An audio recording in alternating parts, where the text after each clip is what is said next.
Hello, team, and welcome to another ATP Geopolitics video with myself, Jonathan MS Pierce.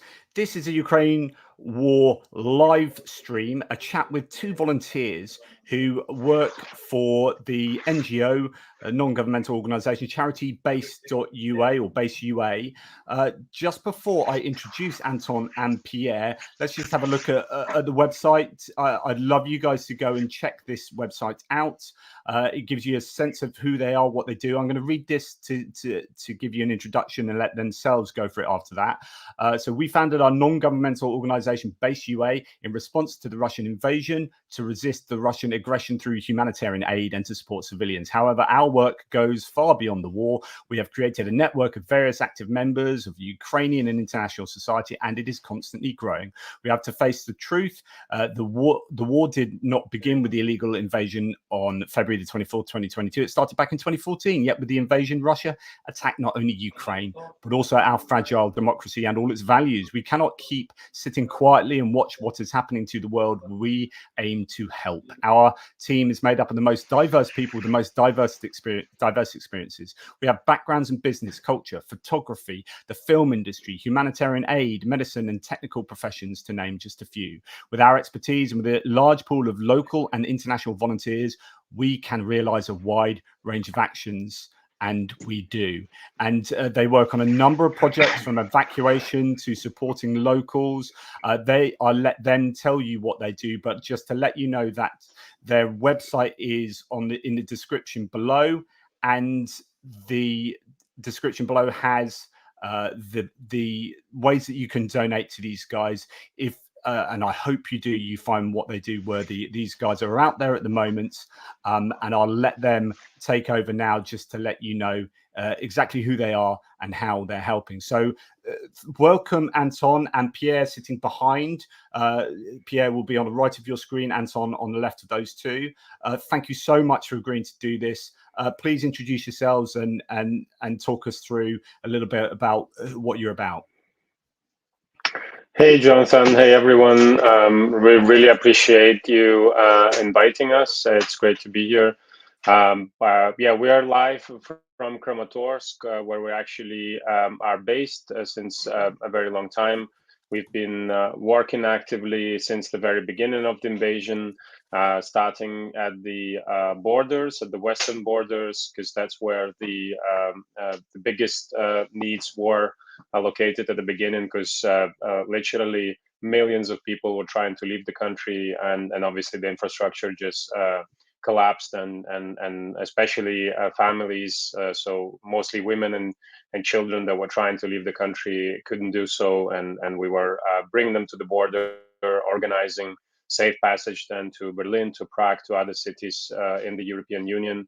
And we're trying to organize shelters for them, so also a space where they could at least have a safe haven for 2, 3, 4 months, and some assistance in trying to reintegrate themselves, and then pretty quickly, once that situation stabilized a little bit, we moved east and started evacuations in Lugansk region, in Severodonetsk, in Lysychansk, where the situation was very dire. There was no mobile connection since the first days, and we had so we were mostly evacuating people.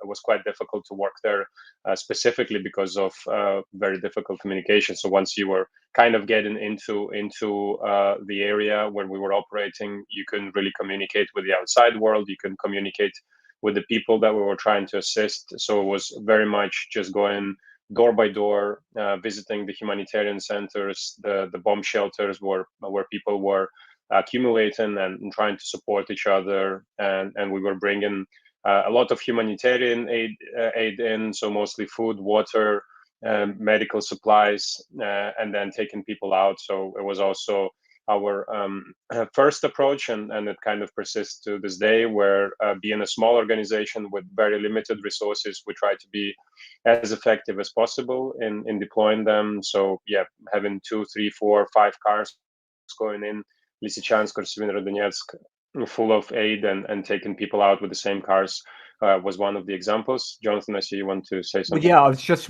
yes, thanks, Anton. I just want to let people know, just in case they don't know where the places you're talking about are. So if you're looking at where the front line is at the moment, we have Donetsk, the Donbass, which is Luhansk and Donetsk, and we have Kramatorsk, which is sort of behind Bakhmut and routinely gets hammered by missile attacks, which is a bit of a staging ground for Bakhmut, and a place where there's a lot of activity, and I presume a lot of humanitarian organizations are probably quite active there. And then when you were talking about Severodonetsk and Lysychansk, this is further behind the lines here that have subsequently been taken over by the Russians. So just giving people the context of what you're saying on the map. Anton, where are you from yourself? I'm Ukrainian. Yes. Yeah. Just where are you from in Ukraine? I was born in Kyiv, and basically grew up there, and my family is there, and my father comes from West Ukraine, from close to Ternopil, but I was born and raised in Kyiv. You were actually showing the route that we were taking into Severodonetsk, because also pretty quickly the quickest road, or at least in terms of the quality of the roads, which is the highway from Bakhmut to Severodonetsk, was under direct shelling. So we were traveling through Siversk, which you can see there on the map. And it's a really bad road. Yeah, exactly. So we would travel on MO3 towards Bakhmut, and then turn in Blagodatne and drive through Siversk, and then basically get to Lysychansk, and then we would have to drive the last couple of kilometers, about 7-8 kilometers on the highway, actually entering almost every day the city under direct mortar shelling, because it was the only way to get inside the city. There were some other roads, but they were mostly reserved for military use. So the road we had to take was, especially a couple of bottlenecks, were under direct fire control by Russians for most of the time. And we would just so first we started working in Severodonetsk. We did a couple of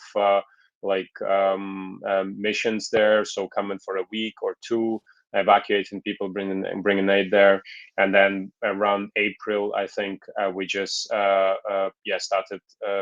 We just based ourselves in Slovyansk first, and we're just going daily to Lysychansk, Severodonetsk being occupied basically by, I think, the beginning of May or something. So, and then Lysychansk was a very big and important part of our history, because we managed to work there for quite a long time, and we already scaled our operation there beyond this kind of just evacuation and aid support. We were working very closely there with the civilian military administration, with the police, with local volunteers, which is also our approach in general, trying to work with locals as much as possible, because at the end of the day, we're still coming from outside. We're trying to bring the resources that we have, and trying to build bridges between the locals in need and the local actors, and these resources. But no one is better placed than the locals to know what they need, where the things are located, where are the people that want to be evacuated.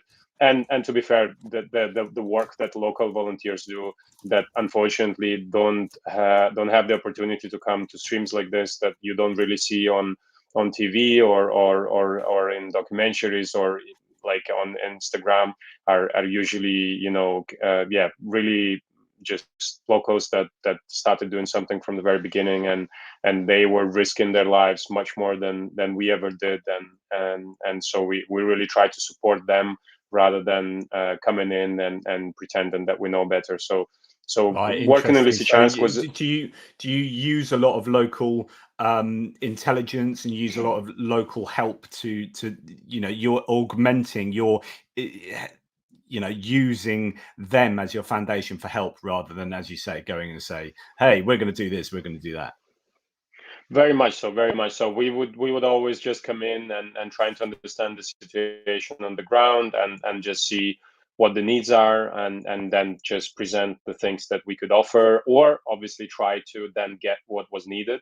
And obviously we relied upon and keep relying upon the intelligence coming from locals in terms of our own safety and security, because there is also no better source of information than people that are actually in the city or are in the village or are driving certain roads several times a day. So if they tell you that you shouldn't come or you shouldn't drive, then you better listen. And again, people just know much better what is needed and what is already covered. So we work very, very closely with them. And now that we have a much more structured work, a much more kind of long-term approach, we kind of also expanded our team, especially here in Kramatorsk, to just include them as part of the team, and we collaborate on many different things, both in terms of our response work, but also in terms of our long-term operations. Well, I was going to say, let's talk about the team, because you've got Pierre there, who normally lives in the UK, right, Pierre? And you've got yourself. How did you get to know about base? Sorry, Pierre. I actually live in France. Well, yeah, actually, I did know that from. Yeah. I can just about hear you. Yeah, you do live in France, and I did know that. Closer to Anton's mic. Yeah. Okay. So I was interested in how, Anton, did you first learn about base.ua, or were you involved in creating it? What was the evolution of base UA, and how did, say, Pierre get involved, and how do you get international volunteers helping? Start with you, Anton. Can you hear us, Jonathan? Yes, I can hear you. No, I can hear you. I can hear you fine. Hello. So that's fine. So you go. You can hear us, because it's a bit breaky. We're struggling a bit to hear you. That's Elon Musk probably trying to make it difficult for me. So if you tell me his name here. if you tell me like how the organization started and how you get your international volunteers to help, or local Ukrainian volunteers. Sure. I'm the co-founder of Base UA. It's a very small grassroots initiative, so I was just me and a couple of friends, just starting doing things that were needed, and then it just very, very organically expanded, and at some point we also just started to collaborate with already existing organizations, and once the work really became like a full-time endeavor, we realized that it would just help us a lot if we registered an actual NGO here in Ukraine. So we did that last summer. At this point, we kind of have a more or less stable pool of volunteers. I think the international part is actually not that strange, because there are lots and lots of people from the European Union, from Canada, from America, obviously from the United States of America, from so many different countries coming in and trying to help. And also, I myself have lived in Germany for over 12 years now, and so I have a big network in Germany. And then also at some point, Patrick joined us also at the very beginning, and then he co-founded together with me and Misha the organization. And Patrick is actually also very much involved, and he's one of the main person at a German organization called Leave No One Behind. I don't know if you're ever heard of them. I have heard of them. So that also helped. So that also helped us in terms of connecting to the already existing network that Leave No One Behind had, very much aligning with our kind of grassroots, being on the ground approach, and so we were very lucky, because we never had any big financial support, but we always managed one way or another to find the resources that we needed at the moment. So at the very beginning, we just had an organization, actually also a German organization, that gave us cars that we could use for a few months, and we were doing evacuations with that. And then Leave No One Behind, or Civil Fleet, which is the mother organization behind Leave No One Behind, donated vehicles to base UA, which we still continue using. The vehicle we have right now, which is a mobile clinic that we run in a frontline or remote villages here in the region several days a week, has been donated to us by CADUS, also a German organization. So I would say most of the infrastructure came to us one way or another through partners, either on lease, like, or for like that we could use for a specific amount of time, or at this point we also definitely have some infrastructure that we just kind of have long term. It has been donated to us, and that enabled us very much at the beginning and until today as well. So yeah, just to recap, it was like as many others, we're not unique in any sense. I would say Ukraine probably is the country with the biggest highest concentration of NGOs per square kilometer. They are kind of, as the cycle kind of comes through this new phase, I would say also some of them are disappearing because everyone mobilized at the very beginning, and then somebody is going back to a more normal way of life, especially those that couldn't find a structured approach. And now that this whole war is shifting towards like a more long-term phase, which is much more complicated also in terms of the help and assistance that is needed. Yeah, fewer organizations emerge from this initial wave, and yeah, I guess we're struggling financially. It's definitely like a very precarious situation, but we have very clear goals and very specific. We understand exactly what we need, so it's a bit easier to concentrate on getting those resources. And what are your clear goals? I mean, how do you know what is needed? How do you decide? Because obviously charities can do like any number of things. Like the options are endless when you talk about a war zone in a country that's in some respects on its knees in certain areas and certain regions. There's so much you can do. How do you refine that down to what you think is most needed, and what do you think is most needed? I know you've mentioned evacuation, but obviously some of your other projects as well. Yeah, so I think that was one of our basic and most important fundamental approaches, and it is still today, which is really a continuous assessment of these needs. Obviously, operating in a war zone where everyone who stays here with us, with everyone who's trying to help, is risking their life one way or another. It doesn't really matter. Like, of course, if you go on an evacuation to Severodonetsk, you risk it more. If you just stay here in Kramatorsk, a little bit less, but you still risk your life regardless. So we feel this huge responsibility also to make sure that people come here for a purpose. And sometimes it's not that sexy. There's so much work that needs to be done that is not glorious, and that is not even that interesting, but it still has to be done. But as long as we understand that we have a purpose that is relevant, we continue working, and so we do constantly an assessment. And for a very long time, evacuations were what was needed. There were lots and lots of people that wanted to leave. They didn't have a place to go. They didn't have a way of leaving, and the infrastructure that administration was providing was not sufficient. So we were concentrated on that.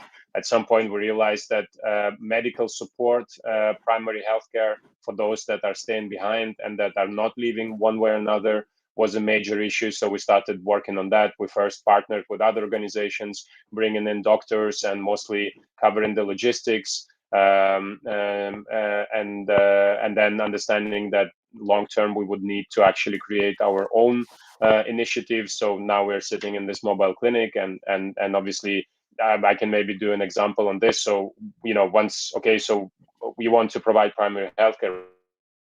What do you need, especially if it's a mobile kind of approach, then you obviously need some kind of a vehicle. You could either do it in a small van, and then you would also always need to find a place where you could set up.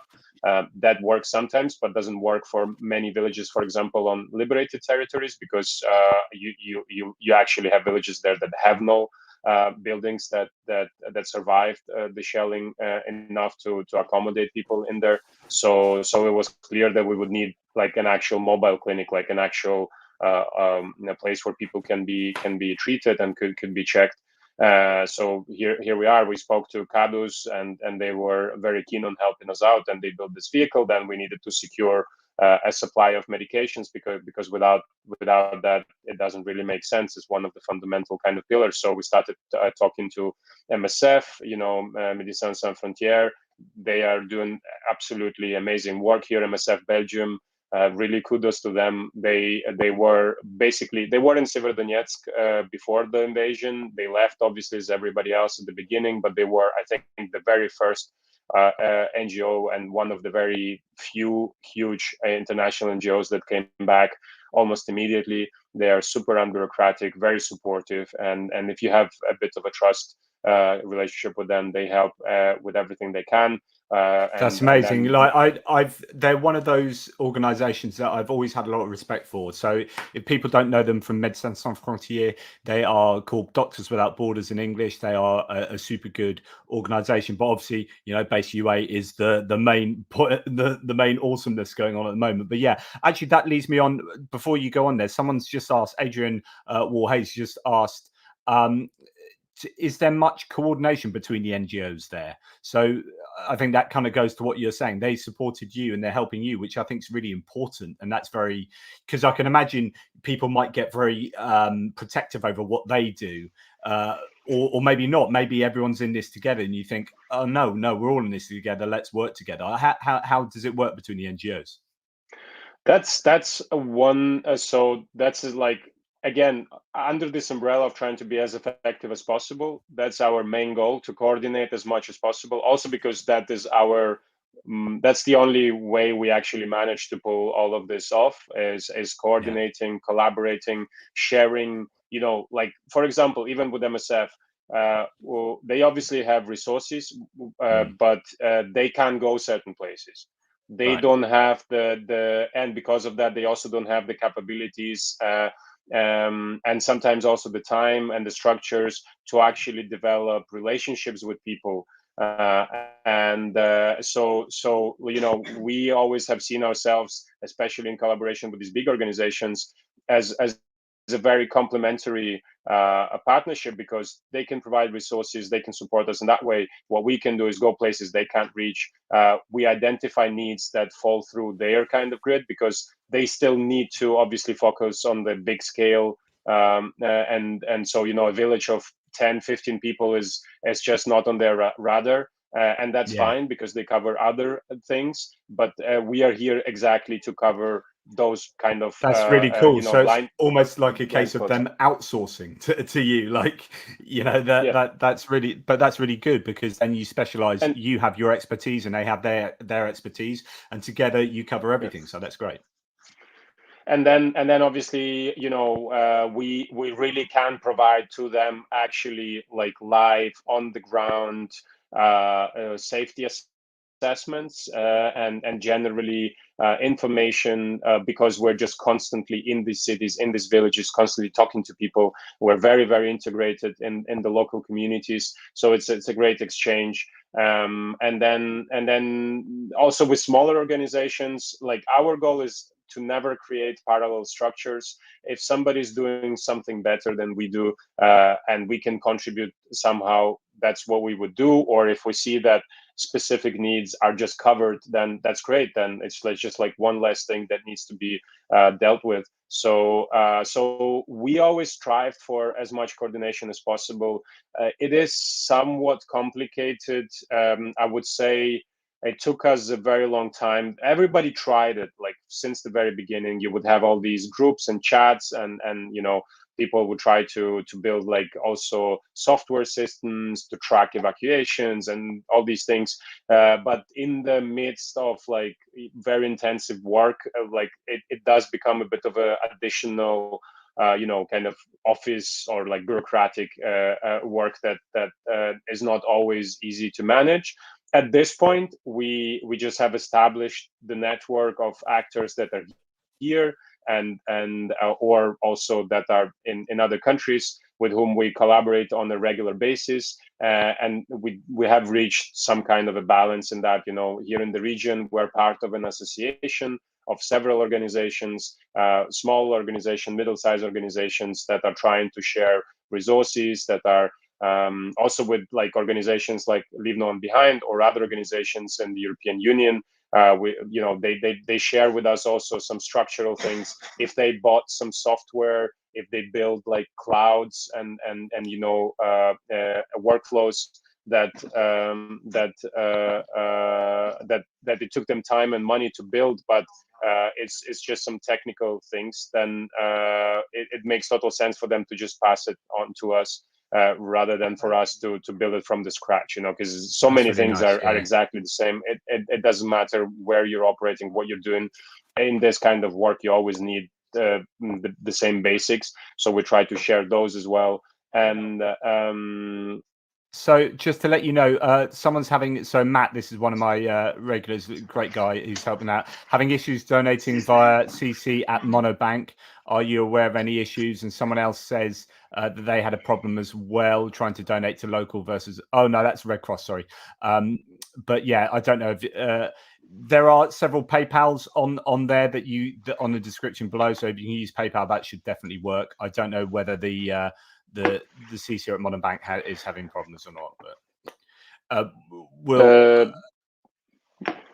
yeah, the Monobank, you have to click down like on the bottom. There is like insert card details, and then it should work pretty fine. Like usually people have no issues, and PayPal definitely works. So if you can, just donate over PayPal. Otherwise, you can go on our page, and there are also like bank account information where you could just do like a regular transfer. So yeah, but you could also if it doesn't work now, but you want to donate, you can just DM us and we figure it out. Yeah, cool. Well, I wanted to speak to you about a Nedzi donation page, about evacuations, because they are, well, it seems to be, or at least it's reported, it's a case that you often get the most vulnerable left behind in these war zones, where the people that go are the people who are physically able to go and financially able to go and have connections elsewhere where they can go and uproot their lives and just transport themselves somewhere else. But people who have got very little money, maybe you've got mental health issues, maybe you've got physical health issues, that are elderly, so on and so forth. The most vulnerable in society are quite often the people left behind. And even when Bakhmut was on its last legs, there were still people in the middle of Bakhmut in this utterly terrible war zone. And it beggars belief. It's absolutely amazing that people can survive in the middle of these war zones. Like Avdiivka, there are still people in Avdiivka. I mean, what are you doing? Like, surely there's other places you can be. But for some people, there are no other places for them. They have no life outside of their particular community. Is that something that you've experienced? And what experiences have you had? What anecdotes do you have about evacuations in general? Absolutely. I mean, generally, especially long term, like we kind of say that an evacuation actually happens in the first 5-7 days once a war like that erupts. Everything after, it's difficult to call it an evacuation because it just takes much longer for people to decide to leave, and it really becomes more of like a relocation process. And on one hand, for sure, it's the socially and just physically vulnerable people that stay behind, either because they just don't have means to leave, like they don't have a vehicle, they don't have they might be also in Lugansk region. So many people wouldn't leave their houses, so they wouldn't really know that there were opportunities also provided by the administrations or by other volunteers to leave the city. But also I would say it is very important to understand that many people don't want to leave, and you have to accept that, because that's one of our main principles, is that we are here to help those that need our help, so it is very controversial, this whole topic of evacuations, and many volunteers are very angry at people, and they condemn them, and they criticize them, and especially if they're with children.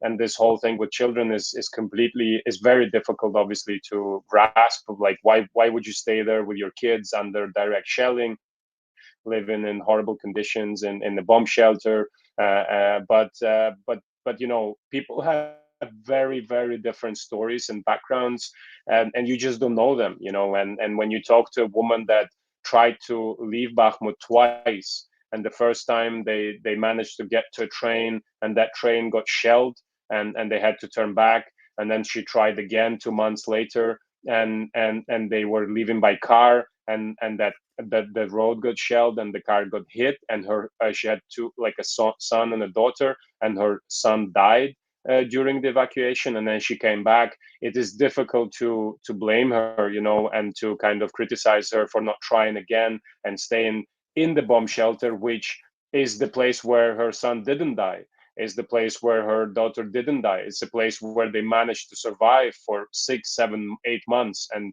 the only experience she had with evacuation is actually a very tragic one. That's obviously not like a super representative example. It's an extreme one, but Sure. but it just shows how different these things are in these areas, specifically, especially in Severodonetsk or Lysychansk. Obviously, Severodonetsk also being already occupied in 2014, for example. Same with Lysychansk. People from there have left before. And they tried to build a life for themselves somewhere else, and they just couldn't. They for one reason or another. It could be like lots of different issues, and then they came back, and so they're not leaving again. And then I think it's very important to like for me especially, like I understood this at some point, is that it's also very important for these people to maintain at least some sense of agency. Like everything has been taken away from them, and the last thing they can decide is just not to flee from the war. That's really important. So that's some really important psychology to do with power and a sense of, as you say, the sense of agency, and war, I guess, can ultimately strip everything from your life, so that no longer is anything in your control, apart from maybe your ability to move from here to there, or to get yourself out of this situation. And if you have the power to stay here because you feel it's somehow locally safer for you and better for you to remain there, then that's you exercising the only kind of agency you have. That's really powerful. And people, they have social bonds there. You would have, yes, like a pretty young guy, and he might have kids, but then you start talking to him, and he's taking care of a grandma across the road, and he has like a sick aunt somewhere else to which he brings food every day. And of course, yeah, they could all try to leave, but it's just, for so many people, it's just not feasible. Also, so many people that stayed behind, they never left, not just this country, they never left the region, or some of them never left the city for ages. So it is, for us, it's easy to think, oh, of course I would just immediately evacuate myself. But if someone hasn't really known anything but that town and that kind of environment, to imagine just leaving everything and going into a complete unknown.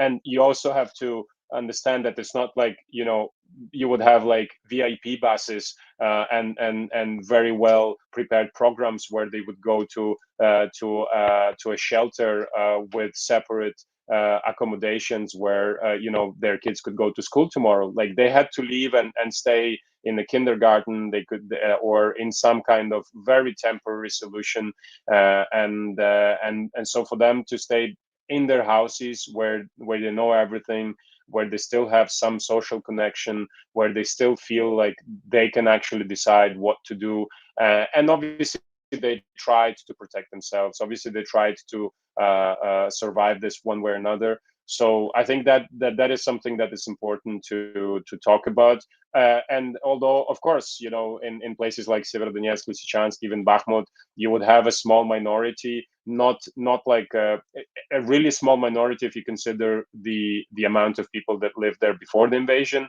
Out of those people that stayed behind, it was a considerable amount of people that really were like either pro-Russian or at least anti-Ukrainian, and really blaming the Ukrainian government and the country itself for this That's war. really interesting, because actually that's something I wanted to talk to you about. So do you still is it that the people who are left in these places are often, if it's a settlement that's being attacked by the Russians and they decide to stay there, is it more often than not that they are pro-Russian, that as part of the reason, the rationale that they're staying there, that they actually want the Russians to roll into their town, or is that rare? I mean, I would, of course, most of the people wouldn't tell you, but we did regularly heard from someone like, I want to go to Russia, or but there again, you have to differentiate. It's so much more complicated than just saying, oh yeah, they're separatists, or they're just there waiting for Russians. We are here in the east, very close to the Russian border, and historically, for so many reasons, most of the social connections that people have here go eastwards, either, and not always towards Russia. It could also just be towards the occupied territories. So they would have relatives in Lugansk, they would have relatives in Donetsk, they would have relatives in Starobilsk and in other villages and cities in Ukraine, but on temporary occupied territories, or in Russia. They would have kids that left ages ago to go there and work, and they're living now there. So it's also like just a natural tendency to feel like they have more of a connection and support toward that social framework. And then, yeah, just obviously people also that were under Russian propaganda for ages, and then they would sincerely think that it's Ukrainians shelling them. That is an absolutely rare occasion where you would encounter someone who was like pro-Russian and like understanding that they are being shelled by Russians.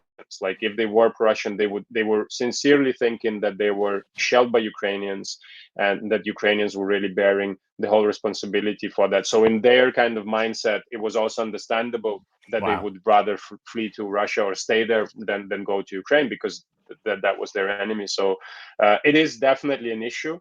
I would not say that, like, I don't think it makes sense to concentrate on it too much, because it is already kind of over reported, I would say.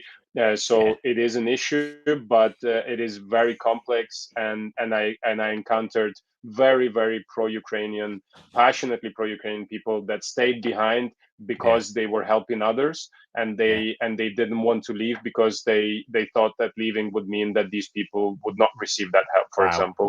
And in Severodonetsk, the whole humanitarian center was run by volunteers from the city, and we know for a fact that all males that remain there have been then captured by Russians, and we have no idea where they are now and what happened to them, and if they're alive at all. And that's not like not like a one story. This is what happened several times. So the picture is very diverse and very complicated.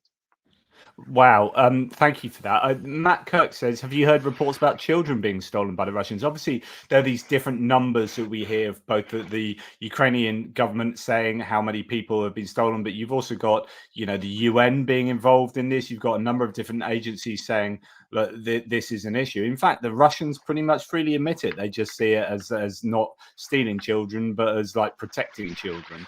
Is this something you've come across? Is there any like interaction with people who have experienced this?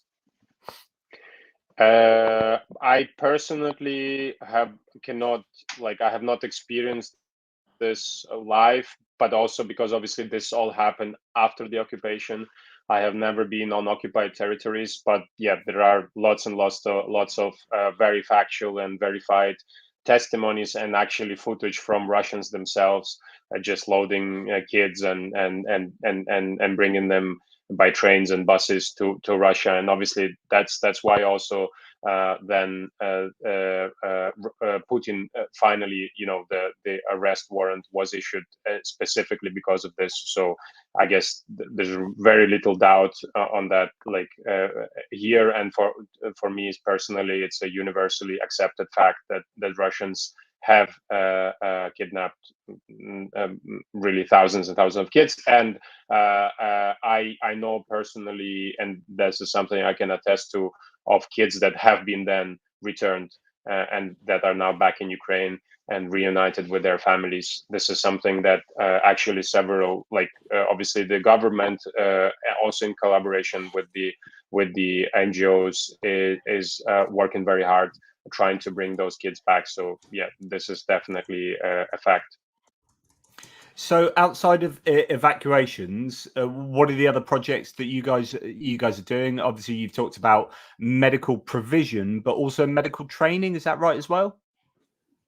Yeah, we were very active at the beginning. At this point, I think the overall kind of environment catched up, and there is I think very few people now in Ukraine, or I mean, depending obviously on where you are, where they are, but people that are here either living or working, lots and lots of them have gone through at least some basic ABCD or T3C, or like some basic emergency response medical trainings in terms of, especially obviously massive bleeding and just generally trauma. So there's so much talk about that even on the front line, in terms of the necessity for frontline soldiers to have much better trauma, massive bleeding training and what to do with that. But I presume that's exactly the same for civilians who are living in these areas as well, with the risks that they live with. Yeah, it was an important part of our work in Lugansk region. We actually trained volunteers and whoever was willing to participate in these trainings. And our goal was to train local volunteers who were helping others to a higher standard, so they can actually provide that support. Obviously, with healthcare facilities being virtually unavailable or non-existent or just far away. So that was very important to us. We still do that. We have done it in collaboration also with different partners on bigger scale, also for bigger groups. And when we started bringing doctors and collaborating with Frida, for example, an organization that does medical care as well, every time we would have a new group coming in, we would always organize a training for them as well. And everyone who comes to work with us here always goes through a training.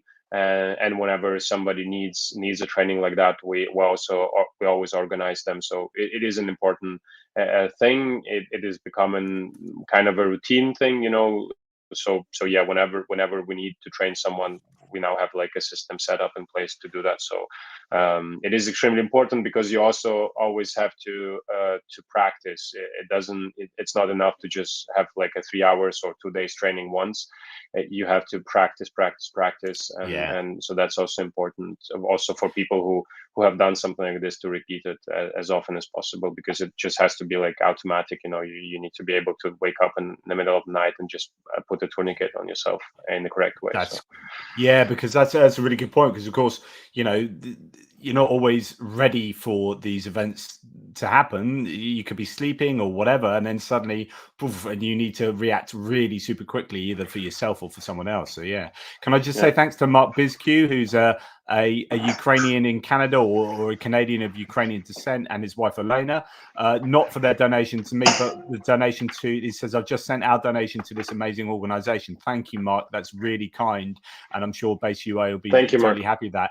It'll be lovely if the community can really help out with what you guys are doing. So what is one of the experiences that you've had personally, Anton, that has stuck with you, that you think that is either like, well, okay, maybe one that's scarred you, and one that's lifted your spirits? Like, you know, what's one of the most challenging things you've experienced, or you commonly experience, and what's one of the most heartwarming things?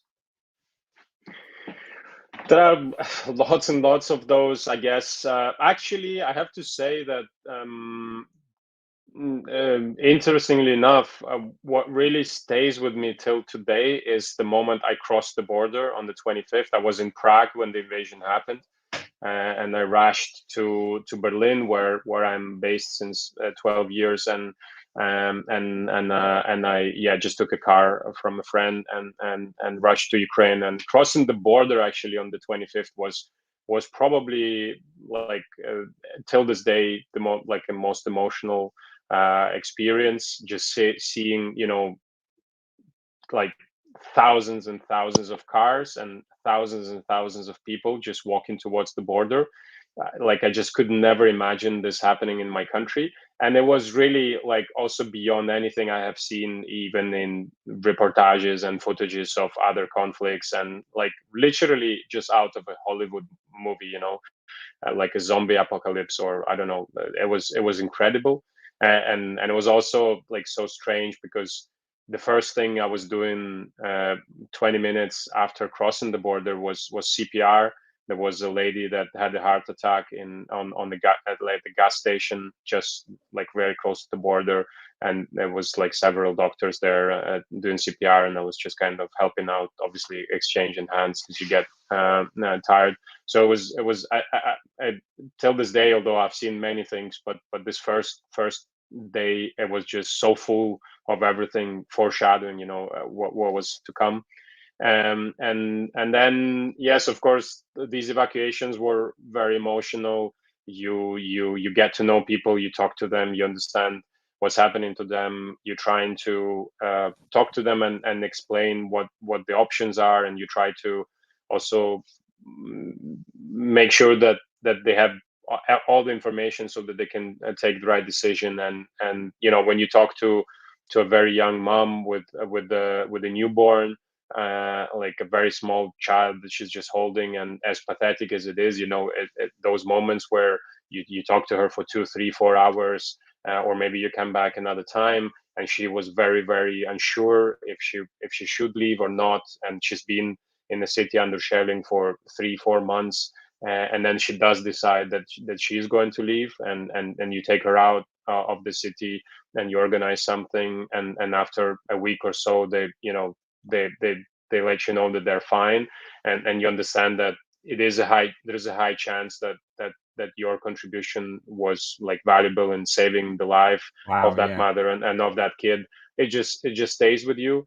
Obviously, the same works for the other kind of development, when you talk to another mother or a family with children, and they seem kind of to be almost ready to leave, and then for some reason they decide not to, and then you come back again, and you keep coming back, but they at the end still decide not to leave, and you know, you've been with them for hours or days, and you're just kind of, you know, at some point the city gets occupied, and you have no way of knowing if they're fine or not, or if they survived it or not. So that's really interesting. Sorry, yeah, that's really interesting though. So the evacuation process isn't so much about you driving into a place, piling some people into the back of a van with all their belongings, and then driving away. Like, that's not the evacuation process, but it's actually going and speaking to people in a prolonged, maybe multiple occasion process, and then explaining to them all the pros and cons, and almost it's like a campaign of hearts and minds, where you're trying to convince them of a thing, and then once they then get on that van and you drive them away or whatever, or then that's the success of a much longer process than just the practicality of moving someone from A to B. 100%, especially in Lugansk region, because there was no connection at all. We really had to go door by door, shelter after shelter, talking to people, building relationships with them, and that was getting into the city and getting out was an hour drive there and an hour drive out. But we would spend there the whole day, and that was the main part of the work. In Bakhmut or in other places afterwards, it was a bit easier because people could call. You would still do this work, but they could call, so they would usually already let you know and call you and tell you, I want to evacuate. So you would get there and help them, obviously. And it was different because in Bakhmut we were working mostly with sick people, people with disabilities, very old people. So there was a lot of this, really assisting them, carrying them out and transporting them safely. So it was a different type of work, also very important, very intense, but in a different way. And yeah, I mean, I guess when you go to an address and they tell you that this happened in Severodonetsk to us, when they tell you that there was a lady that wanted to evacuate, but the organization that passed the information seems to have forgotten about her or just didn't manage to evacuate her, and you go there and nobody opens the door, and you just kind of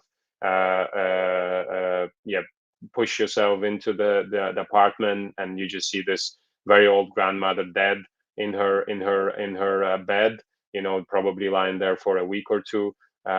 It's just not the scenery of it itself. It's just this thought of her being in that bed, not being able to, probably dying because she couldn't drink and eat, just because she couldn't walk.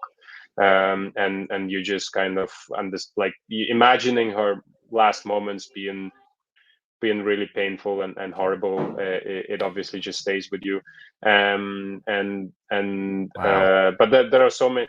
Yeah, but and then also just when you're in Bakhmut or in cities like this, and somebody tells you, there has been a shelling, there might be injured, and you just drive there, and there are just dead people on the floor that just were alive 5 minutes before, and they were just going to a humanitarian center to get some aid or something, and a random shell just landed and killed them, and those things Wow. obviously So stay with you. yeah, of course. So you have seen a whole array of terrible things. Do you are you okay? Do you ever feel like do you ever get assistance yourself, like therapy yourself, or these experiences are just compartmentalized at the moment and you'll deal with it later type thing? I mean, I don't want to pry into your own mental health, but do you feel that you've got to look after yourself as well? I'm very surprised. I was expecting it to be very different. I don't know. For some reason, I am obviously very affected by it, but also maybe I think our team plays a very important role. I think there's no other way I could have done this, or we could have done this, if we didn't have the team that we have. There is so much support, and we are all really friends and basically a family, and so there is this spirit of a very kind of just collective effort, and we're just helping each other, and amidst all of this we're just having fun as well, because we're still young, and we're just together in places, experiencing things together, and I think that played probably a crucial role. There's no way I could have done what I'm doing on any scale if I was on my own, or just doing this with, because there are people like that, and actually quite a few of them had pretty tragic stories as well. But people that would just operate on their own, and then just attach themselves to different groups, but never really integrated in one. So I think the team is really what kind of keeps me going, and obviously again this Brilliant. constant assessment and understanding that what we're doing is relevant. So I am for some reason I'm actually okay. I Cool. expected it to be much worse, and I was always also trying to reflect upon it, and also asking myself, do I need to talk to someone? Do I need regular therapy? At this point, also, obviously, we're so focused on everything that we're doing that you don't really have the time to just kind of fall into very existential reflections. You're just focused on solving the issues, solving the problems. Talking about Yeah. existential reflections, though, that obviously, there's a non-zero probability on a daily basis that you are, you're in a very, very risky job, if you like, at the moment. What you are doing. I mean, Gen Consensus here says 2 foreign volunteers drive into Soledar to evacuate some people, took a wrong turn, got captured by Wagner. They're executed on the side of the road. Should never have been there. There's shelling, or there's all sorts of risks to you. Like, how do you deal with that? Do you just I've got a job? Are you so driven by what you do that you can just put that aside and it's just about your job? Not at all. The comment there was about Andrew and Chris, actually people we know, and we worked with together a few times. At the end, it was clarified that they actually were hit. So yeah, there were different information. One of them was also about them being captured by Wagner, but at the end, yeah, they were just hit while they were driving. Anyway. But that's, for example, an extremely tragic one, really a tragic one. And obviously, both of them are very good souls, extremely altruistic, really, really selfless people that just left everything. Chris being very young as well, Andy being just an incredible person, and also leaving everything and coming so far. Both of them from countries very far away. Coming and doing this work for many months. But it is also, as tragic as it is, it was not a surprise to us that it happened to them, because they just kept pushing and crossing the line over and over and over and over again. And you just understand that if you do that often enough, at some point, statistically, it will just break, and you will not be lucky.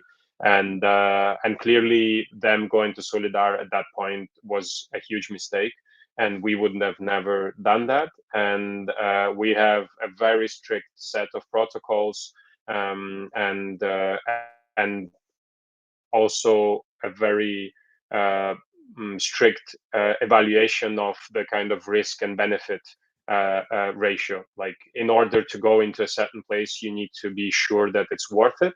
And also, especially, regardless, like whatever you do, but if you're interacting with other people and you're actually helping someone, and especially if you're evacuating someone, you're not just putting your life in danger, you're also putting the life of other people and the people that you're helping in danger.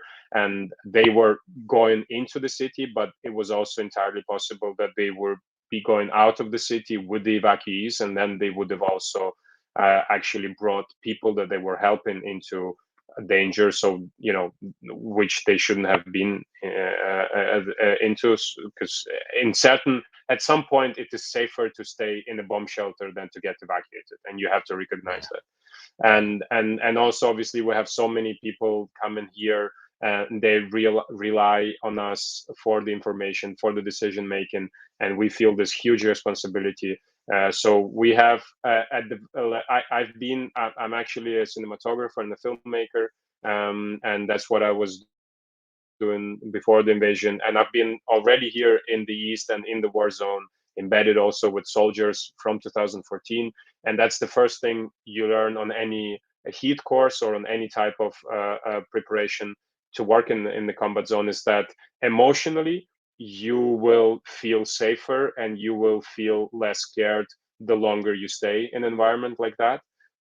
So that was always very clear to us, and that's why we tried to put in place systems and try to upgrade them and reassess them at all times, to not interact with these things emotionally, but just to have very strict protocols and systems, and red lines and these ratios between balance and benefits. So safety and security of us and of everyone who works with us is the most important things for us. And we play, from checking the cars, making sure you have 2 spare wheels, making sure that your wheels can actually be unscrewed by hand, making sure you have all the liquids checked, oil and water and everything, making sure your cars are just running well. We have a system of tracking the movements, so like an update that constantly is happening during the mission, making sure that everyone in the vehicle knows the route, that there is a second route,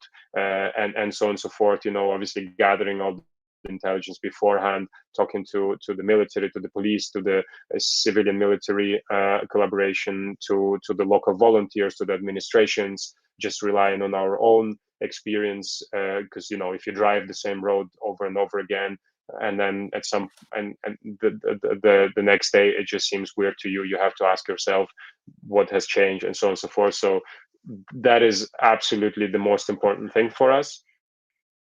And that's really incredible, that how much you have to think through and how much preparation you have to do, that you just take it for granted when people go out and do these things, all that preparation that of course is so important. I've got a couple of questions for you, if that's okay. JR says, and thanks so much, JR, you're a legend. Can you leverage Russian corruption to help people escape, or is that too high risk a move? Do you have any interaction with Russian agencies at all, or people? No. Or no? No, So we don't work on occupied territories, and we have zero interaction with So we only work on territories where civilians are allowed into, one way or another, either through permissions or they're just accessible. And we only work on territories that are completely controlled by the Ukrainian administrations. Again, just because of safety concerns. And there are unfortunately quite a few stories of volunteers that were going into occupied territories and just never coming back. They're not en masse, also because there's not that many volunteers doing that.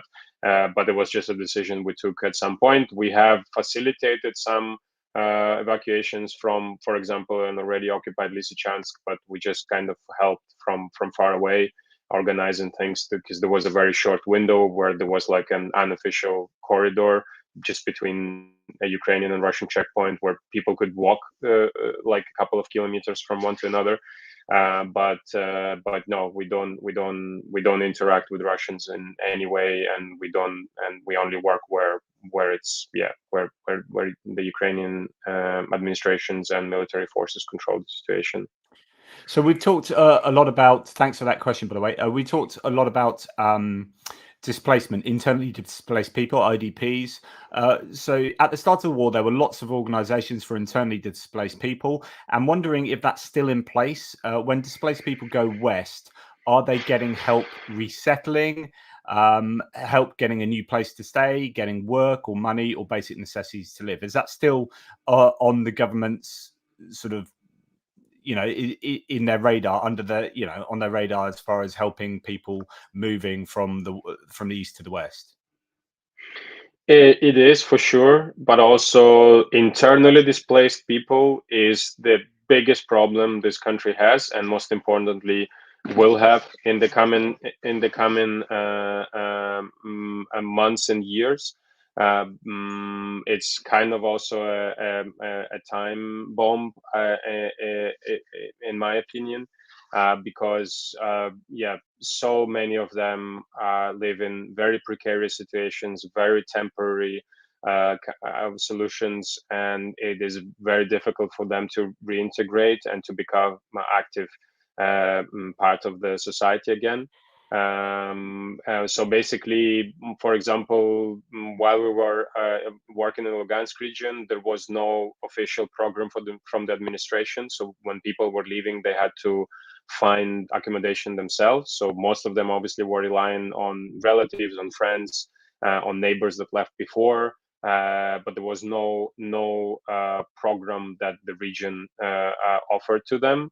Lugansk region does now have, being also an administration that completely is in exile, works with EDPs from their region and does support them with humanitarian aid, does all the administrative work and tries to help them with accommodation as well. So the situation improved definitely and dramatically.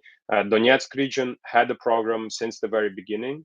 They partnered with different regions, with Kirovohrad region, with Cherkasy, with Ternopil region, and Zhytomyr region, with different regions.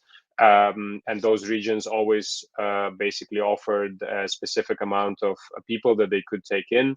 And since the very beginning, there was an evacuation train that run always, like even when Lugansk region wasn't occupied yet. The evacuation train from Pokrovsk has been running basically since day one. It goes to Dnipro. From there, it goes through different stations to Lviv. And in Dnipro, basically, it splits in two. One part goes to Lviv for those who want to go west, and the other goes to whatever region is receiving IDPs at this moment. There, people receive basically, some kind of basic accommodation. It is very difficult to kind of predict where they will end up, depending on the family or depending on their conditions. They might end up in a school or in a kindergarten that was repurposed to become a shelter. At the beginning, they were just like, room, like classes with just mattresses on the floor, then kind of improved a bit. They could also receive like a house and like a room in the house, but it's in the middle of nowhere in the village where it's very difficult to go to a city where there is actually like work and stuff like this. It's far away and there is no transportation. They could end up in some kind of campus situation, or so different types of accommodation. They receive 2,000 hryvnia a month. All IDPs, doesn't matter where they are, what they do, they all receive 2,000 hryvnias a month.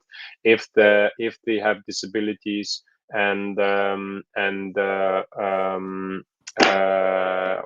children and people with disabilities receive 3,000 a month. So if it's a group of people and they have some kind of accommodation where they can stay for free together, as some comes up where they are kind of able to do something with it. But overall, it's a huge underreported, massive problem. And it's also a huge problem that will definitely affect us as a society in the years to come.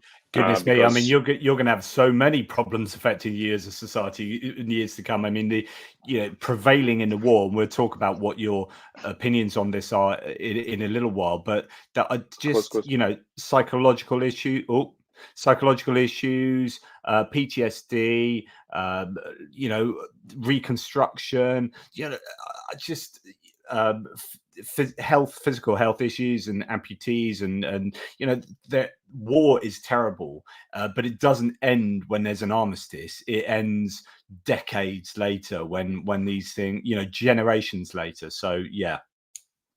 But this problem with internally displaced people really, I think, is one of the main issues, and politically, socially, and I think that's also where it was also clear how badly prepared we were for this, and also how, well, generally it was also obviously very difficult in the system that we had, with all the issues and problems that we had as a country. It was also difficult to expect something else, and generally people on the ground tried to do their best and they worked very hard. Obviously, organizations have been also working very hard, and at this point, a lot of them managed to build structures. And there are, there's like a Save Ukraine, an organization that does wonderful things, and they have all different kind of programs. But the problem also there is that it all totally makes sense, but obviously they mostly target people with disabilities, women and families with lots of children, or generally with children, which is great. And obviously those people need the help even more. But you still have a segment of lonely people, of lonely men, or just lonely people that kind of fall through even that humanitarian support grid. So it is a major issue. I don't want to exaggerate it one way or another. Obviously I would say nobody ends up on the street, but quite a few really have to endure, like, even if they're not precarious in the sense that, like, even if it's a warm place and a bed and they have food, it's a situation from which is very, very difficult to restart anything. So people end up in just this kind of survival mode where, yes, they have a roof over their head, and they're fed, and they're not sick, but to imagine rebuilding their life from that spot is very, very difficult, or that's really interesting, virtually because you think impossible. that as we go, as you and I and the people watching this go through our daily lives, we have our aspirations, what we want to achieve out of our day, out of our week, out of our month, and out of our year, and how things driving us. But imagine being a displaced person who's been uprooted from everything they knew, and then plonked down in another place with no job, no aspirations other than, I just need to get through the day. I don't know anyone. I am on my own. I'm completely lost in this sea of completely novel experience that I don't want to be in. And yeah, I can imagine that is an absolutely huge challenge. And that's why many people come back, like even Kramatorsk, Right. at the beginning, the first Interesting. summer, where when also Russians, obviously, it is important to say that Russians were much closer, and when they were in Liman, they were targeting with artillery Slavyansk, and generally here it was more dangerous. And in Kramatorsk at some point there were 30,000 people from the pre-invasion figure of around 200,000. At this point, I don't even know how high the number is, but definitely last summer, like in the middle of the summer, there were 70,000 people. So 40,000 people came back, like civilians that live here. Obviously, there are so many volunteers, soldiers, military based in the city as well. But 40,000 civilians came back. I think this figure is much higher. There are 15,000 kids, 15,000 children in Kramatorsk alone. There are almost 4,000 kids and children in Konstantinivka, which is very close to the front line, and it gets shelled. It gets and hammered actually, all the time. Yeah.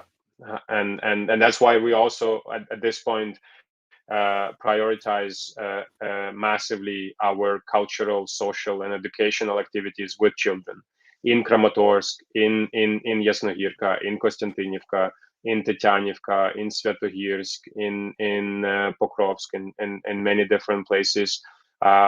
We go wherever children are, wherever youth are, and there is some kind of infrastructure where we can host activities with them, and we have different groups that we work with, and this work with children is so important for us. Obviously, you're showing our art camps. That's for internally displaced children. We organize these art camps in the mountains in the west of Ukraine, and you have children there from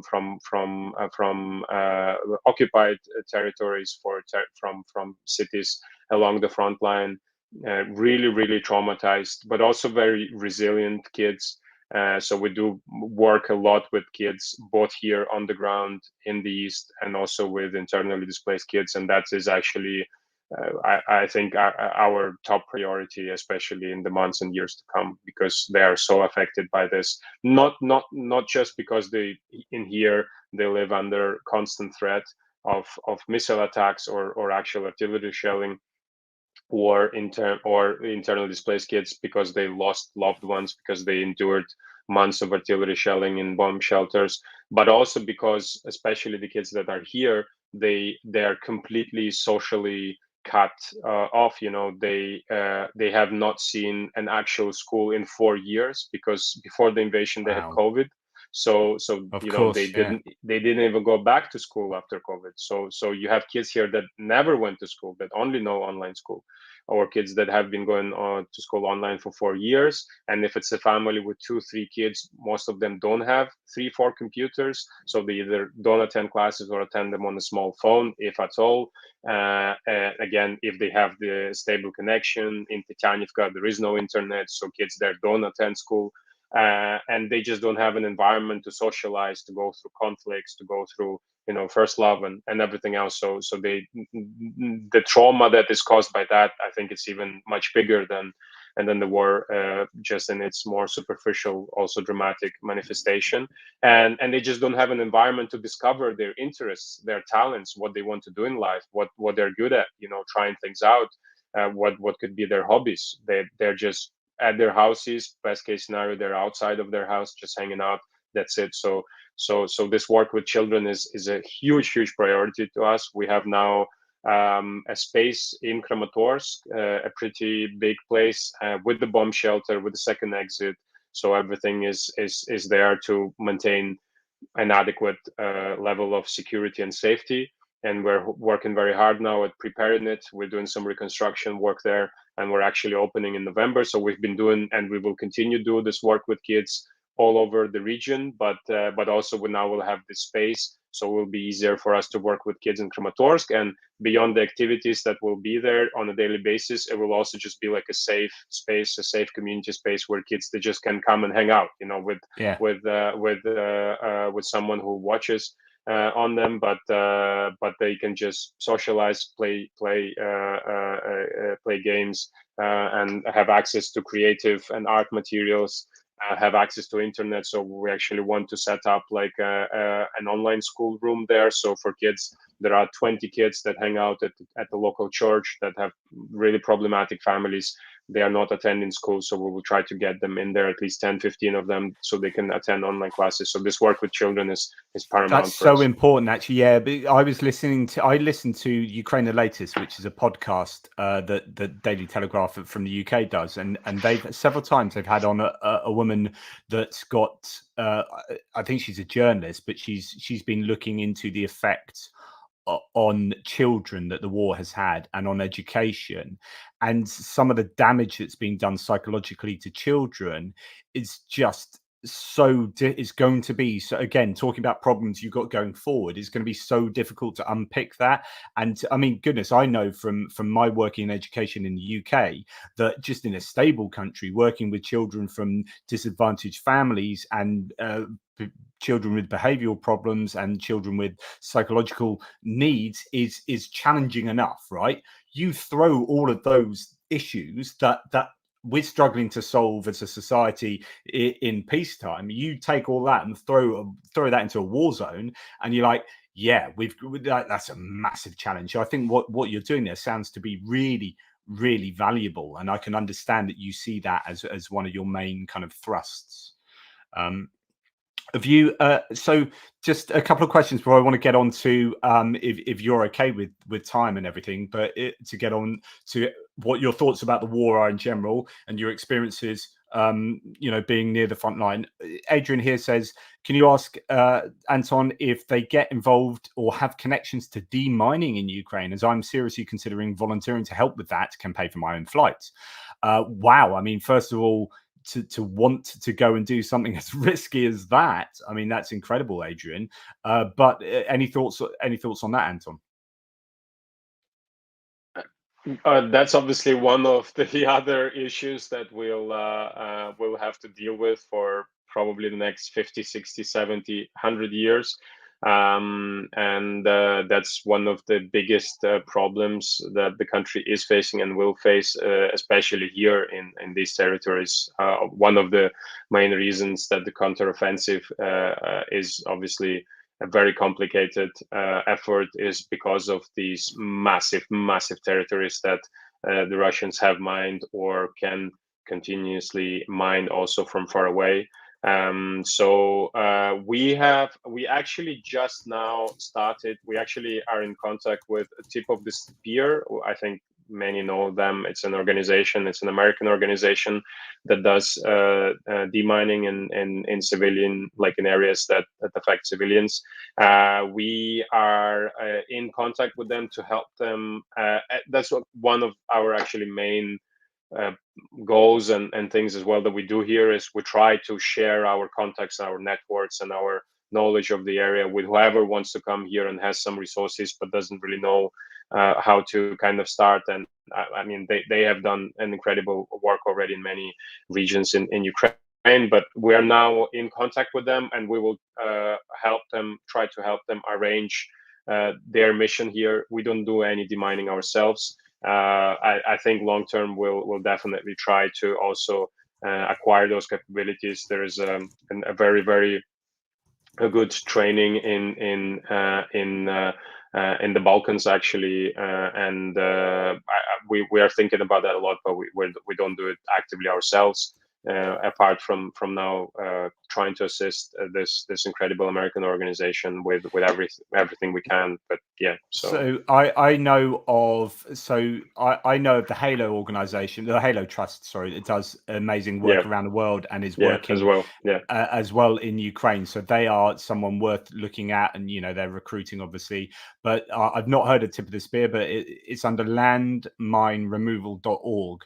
I think is what Tip of the Spear, or at least that's what I did on a Google just then. So again, obviously, hugely valuable services that these guys provide. So that again talks to this collaboration between people that are like-minded, that are basically going towards the same goal, really, which is to help Ukraine be Ukraine, right? I guess.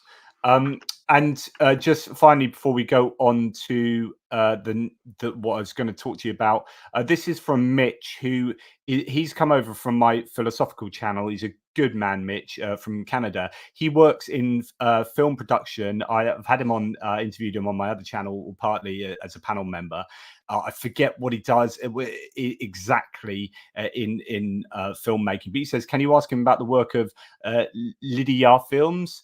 Or more generally, which filmmakers are producing some must-see documentaries that are focusing on the conflict? Is this something that you're still involved in or knowledgeable about? I know there's recently a film festival actually in Ukraine for Ukrainian films. So there's still this active filmmaking industry, which is obviously really important for culture. You want to keep your culture and your arts going. You don't want to just give up the whole you don't want to give up on living just so that 100% of concentration is on the war, because then you've got nothing you're fighting for. So there needs to be this balance between doing normal societal stuff and then prosecuting a defensive war and giving people something to live for. So anyway, that's enough of me going on, but what are your thoughts on that question? Absolutely, yeah. Docu Days has taken place this year and last year in different formats, and obviously there is an absolutely incredible amount of filmmakers working in the country, Ukrainians and also international filmmakers.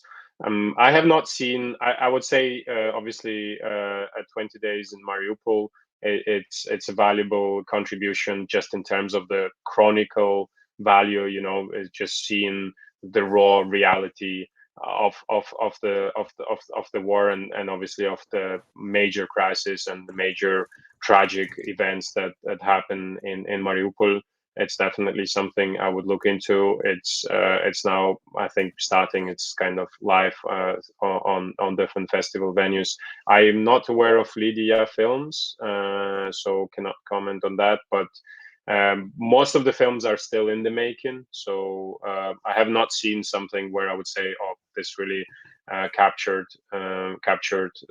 what has been happening here so far. But I'm sure so many great and very important films will come out of it. I do continue filming myself, although in a very limited scope, just because 99% of my time is dedicated to the work here. But I have my camera here, and whenever I have an opportunity, I try to capture these things as well. Less of a chronicle kind of thing, and more trying to find really like a cinematic interpretation and just the reflection of what's happening, and trying to go a bit deeper. So I have a few characters that I'm following, but that's like one of a monumental project. I think it will go on for years. So I know we've lost Pierre from it was difficult sharing earphones and whatnot, but he has on his Facebook and his Instagram, he's got an amazing photographic repertoire here. But is that him or is that you, or are you both interested in photography?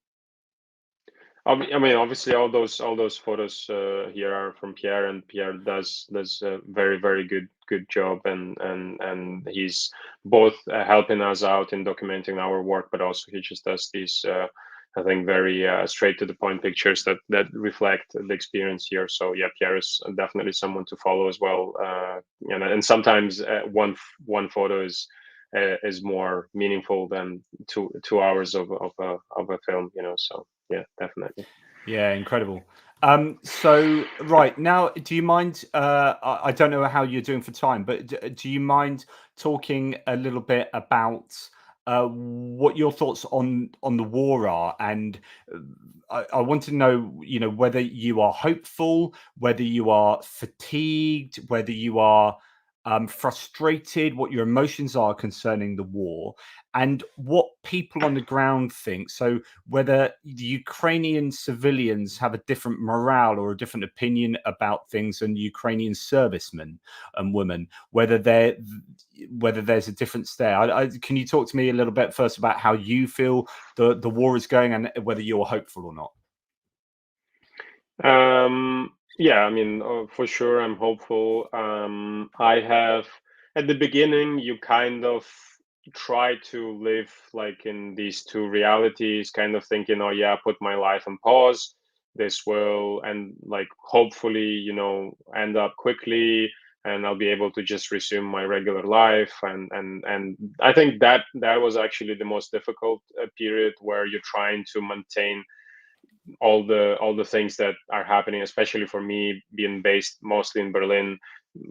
Projects that were just kind of cut in the middle, and things keep going on, and you're trying to maintain those things either in some way, continuing doing them, or just like putting them on standby, but trying to think that you will be able to come back to those things. So I think at this point I have completely accepted that this war is definitely not going to be over soon.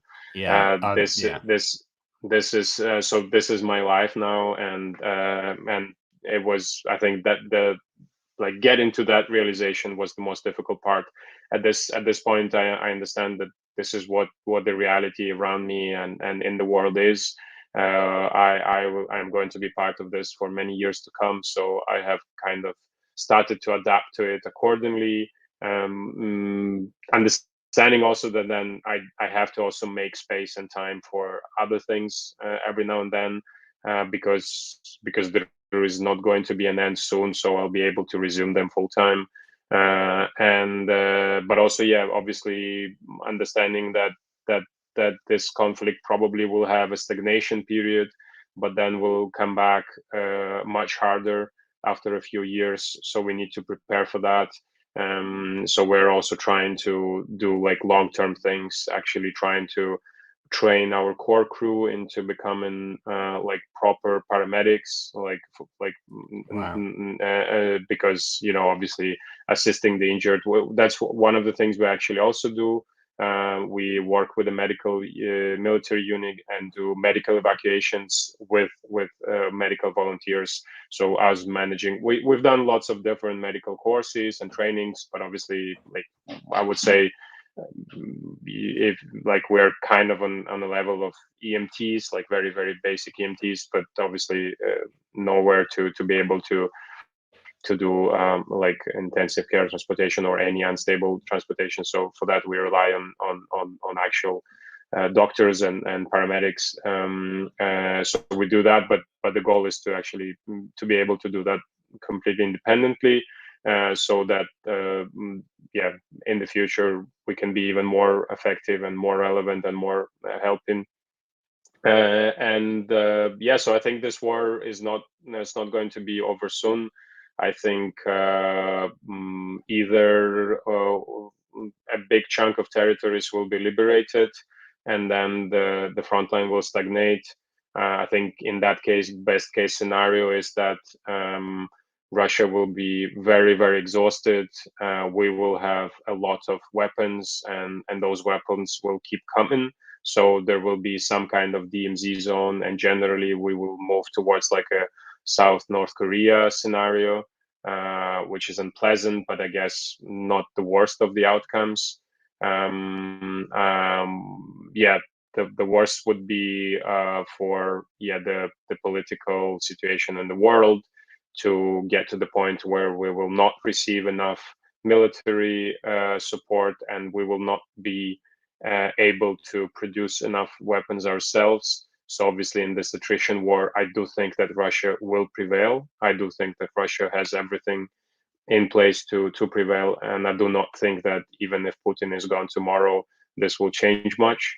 So I think that is also a possibility. This is why what Zelensky's done with the defense alliance, of where he's getting all these corporations and defense concerns to get together from all these different countries to then come and set up in or around Ukraine, is so important to make Ukraine's production sustainable. And also these corporations and these concerns won't be swayed by the political winds. So if the US has a change of government, for example, and that government isn't as pro-Ukraine, but the corporations will still be, right? They're going to be, creating, and hopefully that money is still coming in some way, at least partly from the US. And then that gives a more sustainable, a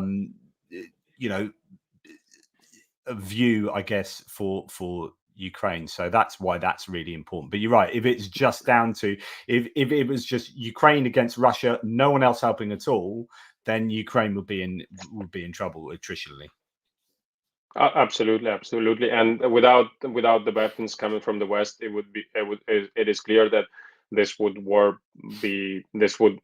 would look very different at this point in time. I think we would still be fighting, but probably in the woods, and probably the left bank of the country would mostly be occupied, simply because we would have run out of the piles of weapons that we had before the invasion. So it is just impossible to exaggerate or stress enough how important that support is, but also how unsustainable that model is without long-term structures. So we need to build things that will make us as independent as possible, or placing contracts, like creating contracts and systems that will just keep producing weapons and this military support regardless of the political situation in the countries.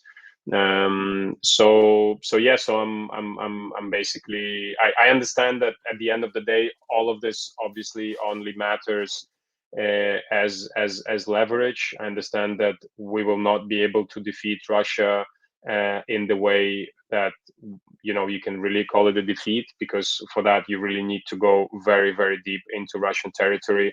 It has to actually lose all of its military capabilities, and for that you need to go, you actually need to get to Moscow, and that will never ever happen. So at the end of the day, it need, like, I don't think long term we will have like an outcome that will be perfect. I think we will lose territory. I think we will pay a huge price, and this will be decades and decades of rebuilding efforts. And I don't know what's coming politically afterwards. So I think there is a huge danger there. We do also have a huge potential. We could actually make so many leaps forward that we wouldn't have been able to do otherwise. And that potential I very much see, and I will do as much as I can to realize it. But I think the situation is also very unstable, and it could go very wrong, even if, at some point the military thing will go very well for us. What will happen afterwards internally, it's an open question for me. So I think the future is very uncertain. There are lots of scenarios, and unfortunately there are like wars and a bit better scenarios, but all of them are not very good for us. And I think that's also important to realize that, this war already made a lot of damage. And like, even if we were to get all our territories, the price is just so immense. And the work that has to go into rebuilding efforts and reintegration of all these traumatized and internally displaced people, and the damage to infrastructure, to so many things is just immense. And so regardless of how it ends, it's kind of bad. So, but I mean, yeah, then that's still, what makes you realize how bloody unfair the whole thing is. Like, you yeah, didn't ask to get invaded, right? You were just happily yeah, going along doing your Ukraine thing, and then yeah, suddenly Russia are invading you. And even if you prevail in the war and you kick the Russians out of your entire territory, and that happens in the next 3 months, suddenly Russia capitulate and they go and do one, and you get Ukraine back. Even if that happens, you're like, we're still screwed, or there's still a yeah. chance that actually we are in deep trouble in terms of reconstruction, in terms of all those psychological issues and the social issues and the economic issues, etc., etc. So yeah, I absolutely get you there. What about have you spoken to many military people?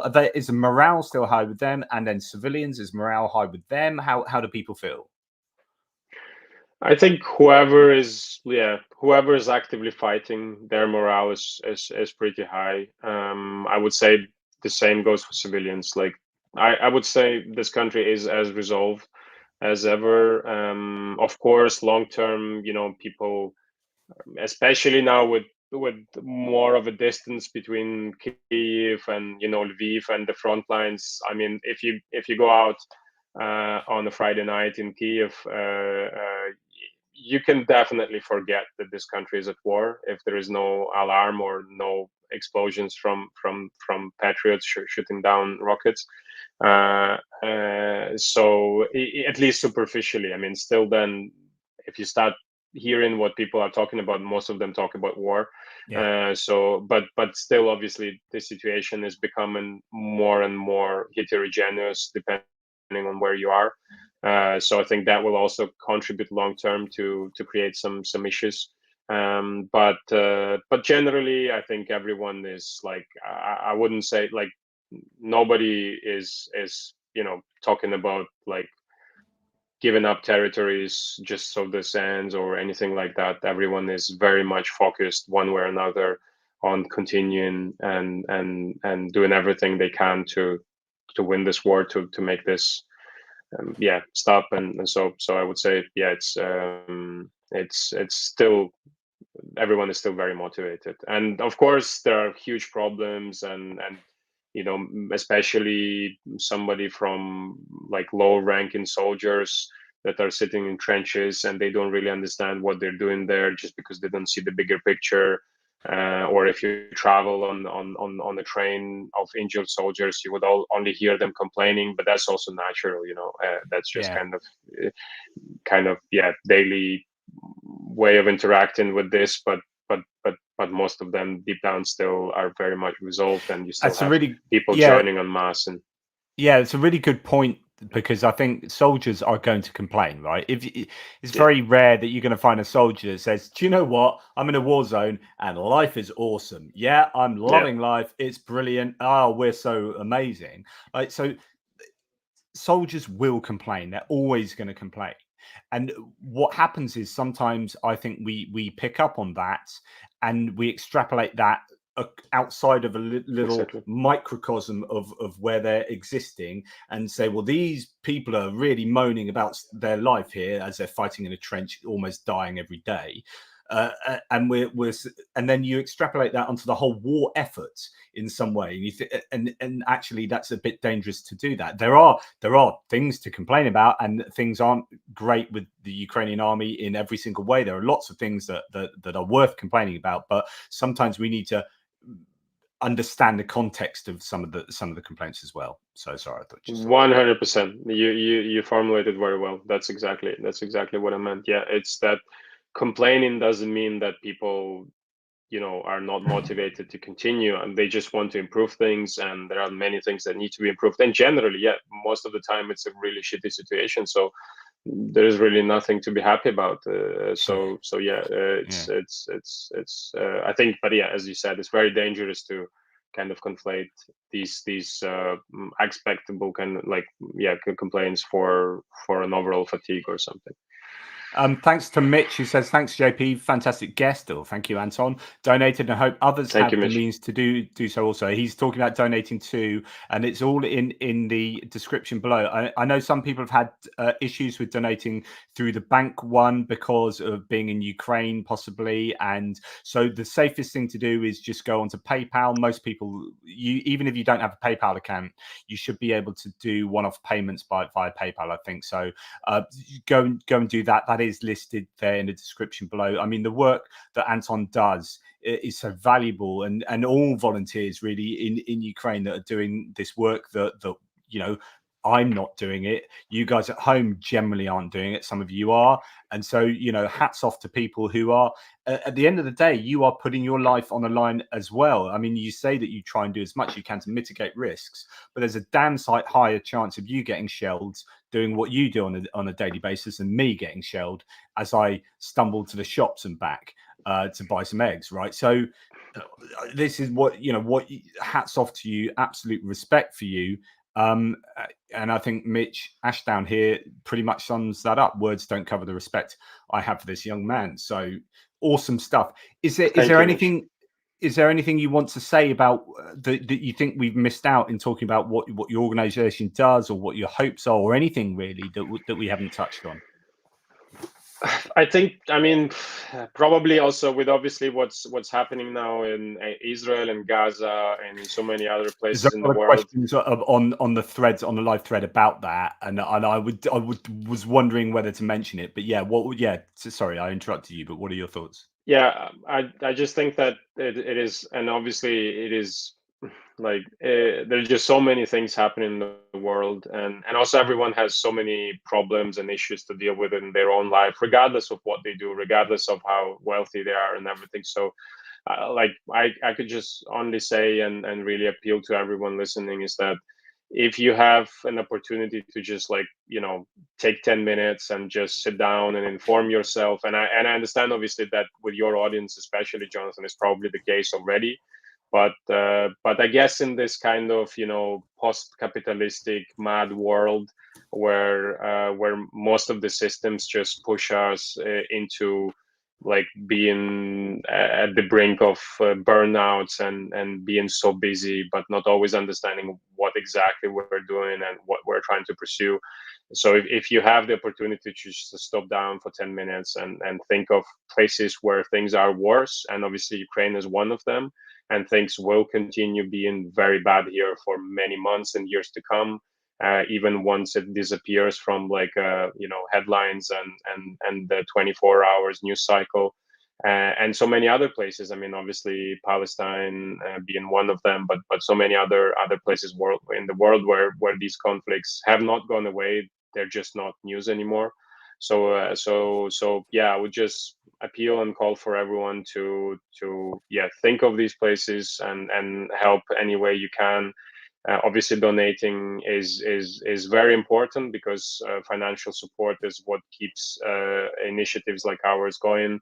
But also, there are so many other things you can do. Just educate yourself, educate others, and so I guess that would be kind of my call, because I think it's in the world we live, it's very easy just to kind of forget and be kind of distracted by so many things that are actually not that important. And I think from climate change and the ecological catastrophes to all these horrible conflicts, I think it is time at this point for us as a generation and as a humanity to just maybe put aside a few things and concentrate on resolving this in any way each of us can, because otherwise things are kind of looking bleak and not really well and really good, not just for those involved here, but I can imagine this spilling over actually at some point one way or another. So yeah, you could also what do you mean? Well, I'm interested in that. What do you mean do you mean the Ukraine conflict spilling over? Yeah, I mean, and not necessarily militarily, but just affecting the lives of and I think it affects already the lives of people obviously there, but with huge streams of refugees, with all the with now focus shifting back to the military budgets, and obviously, unfortunately, the systems that we have in place will obviously cut budgets of education and culture and art to finance the military budgets, and not the incentives for, I don't know, cars and financial markets. So like, we have to deal with all of this in the places where we are. Interconnected web of everything. I mean, even when I've been looking into the whole Middle Eastern thing over the last couple of days, it's like, well, Hamas connected to Iran, connected to Russia, connected to Ukraine. I'm like, okay, so like this thing going on in Israel really does have very real consequences potentially for Ukraine, in terms of, Russia's involvement or the manufacturer of Shahed drones in Iran. So you might get, Israel hitting Iranian production facilities that then affects Russia's ability to send things to Ukraine, or so on and so forth. You're thinking, good, that's all connected. But, as you say, internally displaced people, then you've got refugees, then you've got the price of oil, then you've got hydrocarbons in the world and energy security. And now your budgets, in terms of, I was listening today to a politician, a conservative politician in the UK, who was like, I'm really for Ukraine, but when I go to my doorsteps in my local constituency, the things my voters are complaining about, there's a cost of living, the fact that everything's really expensive and they can't afford to put food on their plate, and then I've got to try and sell giving aid to Ukraine as something that is important for them. So all of these things are just so interconnected, and it's just, but as you say, sometimes we've got to concentrate on the nice things in life, the good things, and keep ourselves, positive and happy, but with a very, very good eye on what else is going on as well. Yeah. Sorry, I just went off on one there. I sometimes do that. Just before I kind of see, what you want to say to wrap things up, I just want to say thank you to Johnny Christensen, myself, for supporting the channel.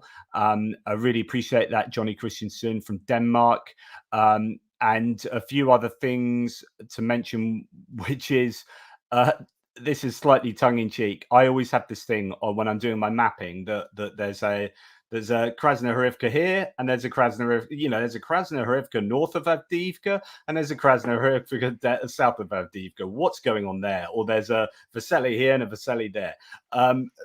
What's going on with? Do you have this issue where you're like, well, which Vasily do you want me to go to? What is it with? Is it? It seems to me that Ukraine has the same town names like 10 miles away from each other. It seems like it's a joke, especially here in the region. You actually have in the same region. I don't know. It is a huge problem.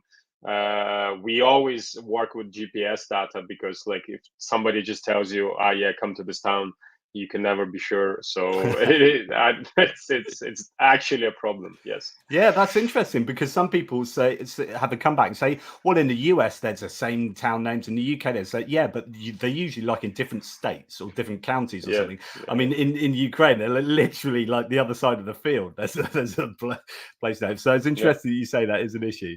And other people are asking if you can come on and help me with pronunciation of Ukraine place names. Come on, guys, I try my hardest. I really do. Maybe you can teach me. Look, as we sort of wrap things up, I really like, I can't help that much. I can give money, and I give money to different charities, and I'll be giving money to your charity as well. And Thank you, Jonathan. that is something I can do, but I never feel it's enough. But then I think my whole channel is all about getting accurate information that is pro-Ukrainian, but not the information isn't pro-Ukrainian. Like, I don't lie to people. I'm against misinformation and disinformation. That's massively a problem. So I'm morally and politically pro-Ukraine, but I'm going to present to you the facts of what I see as the facts here. But I'm also going to try and platform people and organizations like yours that I think are really valuable to helping out. So I guess that's my little bit of helping. what else do you want to say about the work you guys do, and how how people can help you do that? I mean, if you're able to come to Ukraine, there are so many things you can do here on the ground. As I said, we have this cultural space. So if you do anything educational, creative, or you just work with kids or want to work with kids, you can do help us. We're doing rebuilding projects. So if you can come fix roofs and put windows back into houses, that's something you can do here on the ground. And so many other things. Obviously, that's like the most immediate thing. If somebody's thinking of coming to Ukraine, you can contact us. And depending on your skill sets, on your timeframes, we always try to find something meaningful and valuable for you to do here. The financial. Sorry to interrupt you, but that's what Pierre's actually doing. So he's got his PayPal below, and I know he's a bona fide guy, and he's been working so well with you, as far as I understand it. And the reason he's got PayPal there is because he's raising funds to go and do exactly that. So he's rebuilding, I think, a roof or something, doing some work in that regard. Is that correct? Exactly. Pierre is here doing so many different things. He's obviously a great photographer, so he documents our work, and that helps us immensely spreading the word about our work, also showcasing it so that people can also understand what we're doing and support us financially as well. And then, he's a multi-talented person, and obviously also being very handy at construction. That's what he's going to do now when he's going away for a couple of weeks, and he's coming back, and we're going to do some rebuilding in Tityanivka, actually, which is just on the other side of the river. So close to Svetohirsk, which is on liberated territories. Financial support, as simple as it is, and obviously everybody says that, but it's just immensely important, especially for a grassroots initiative as ours, because direct donations is what keeps us free and flexible.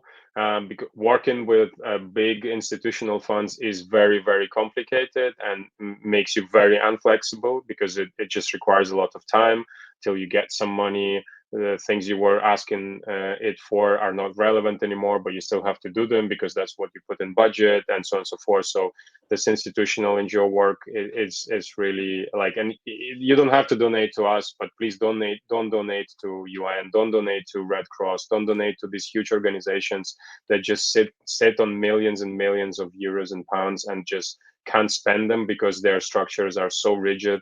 And funny you should say that, because the question right at the beginning of this live stream was Brian Ivy, who's a member. Thanks, Brian. Heard that the Red Cross wasn't performing very well. There is possibly a difference between the big international Red Cross and what they do locally. So maybe there's a difference there. I don't know, but could you comment? And I didn't want you to get too involved in that, maybe, but if you have something to say.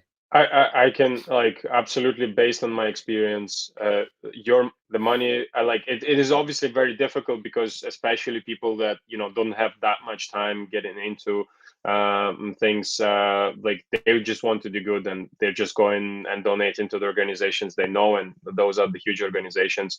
Those organizations have enough money. If you want to donate, please find the local organizations. There are different ways of doing that, and there are also actually organizations that specialize on vetting local organizations, and there are middle-sized.